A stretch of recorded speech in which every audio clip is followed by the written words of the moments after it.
Assalamualaikum warahmatullahi wabarakatuh. Selamat pagi dan salam sejahtera bagi kita semua. Yang saya hormati Bapak dan Ibu dosen para calon pendidik serta hadirin yang saya banggakan.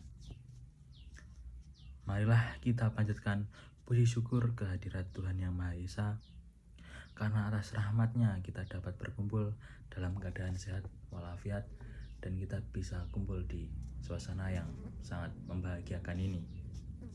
Hadirin yang saya hormati, di era digital seperti sekarang, teknologi telah menjadi bagian dari kehidupan sehari-hari. Anak-anak tumbuh bersama gawai internet, media sosial, dan berbagai platform digital. Teknologi memang memberikan banyak manfaat.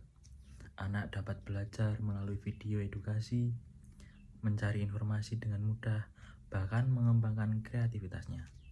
Namun, di balik semua manfaat tersebut, terdapat tantangan besar yang tidak boleh kita abaikan, yaitu paparan konten digital yang tidak sesuai dengan penggunaan gawai yang berlebihan.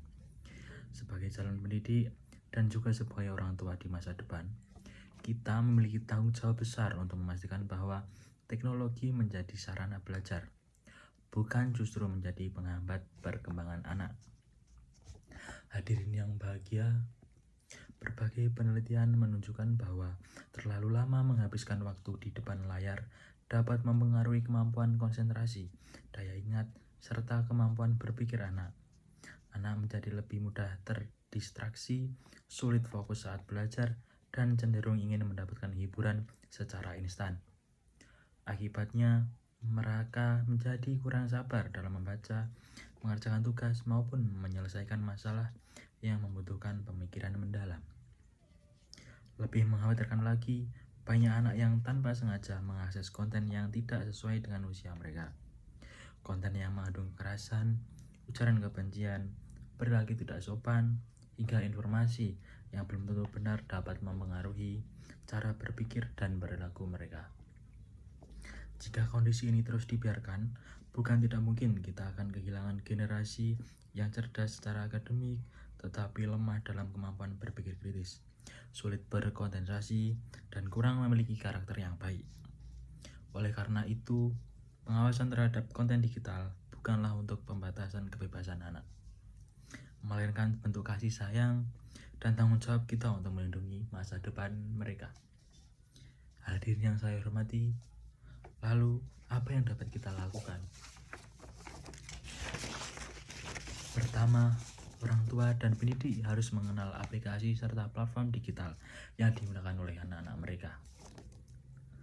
Jangan hanya memberikan gawai, tetapi juga pahami apa yang mereka lihat, tonton, dan mainkan setiap hari. Kedua, batasi waktu penggunaan gawai secara bijaksana. Anak tetap membutuhkan waktu untuk bermain di luar, membaca buku, berinteraksi dengan keluarga, serta belajar secara langsung agar kemampuan sosial dan kognitifnya berkembang secara seimbang. Ketiga, pilihan konten yang bersifat edukatif sesuai dengan usia anak. Saat ini telah banyak video pembelajaran, permainan edukatif, dan aplikasi yang dapat membantu proses belajar jika digunakan dengan bijak dan dengan benar. Keempat, bangun komunikasi yang terbuka dengan anak. Daripada hanya melarang, lebih baik ajak mereka berdiskusi mengenai manfaat dan risiko penggunaan media digital. Dengan begitu, anak akan belajar menggunakan teknologi secara bertanggung jawab. Sebagai calon guru, kita juga harus mampu menjadi teladan. Kita perlu mengajarkan literasi kepada peserta didik agar mereka mampu memilih informasi, berpikir kritis, dan menggunakan teknologi secara sehat. Hadirin yang saya banggakan, masa depan bangsa berada di tangan anak-anak kita hari ini. Mereka membutuhkan bimbingan bukan hanya dalam membaca dan menghitung, tetapi juga dalam menggunakan teknologi secara bijaksana. Mari kita bersama-sama menjadi pendidik dan orang tua yang lebih peduli terhadap dunia digital anak. Jangan biarkan gawai mengambil alih peran keluarga dan sekolah dalam membentuk karakter mereka. Jangan sampai kemudahan teknologi justru mengurangi kemampuan mereka untuk berpikir, berkonsentrasi, dan belajar. Akhir kata, saya mengajak kita semua untuk mulai dari diri sendiri. Mari lebih bijak dalam mendampingi anak, menggunakan teknologi, lebih terhadap konten digital yang mereka konsumsi. dan lebih aktif membangun lingkungan belajar yang sehat. Karena menyelamatkan fokus belajar dan kemampuan kognitif anak bukanlah tugas satu orang, melainkan tanggung jawab kita bersama.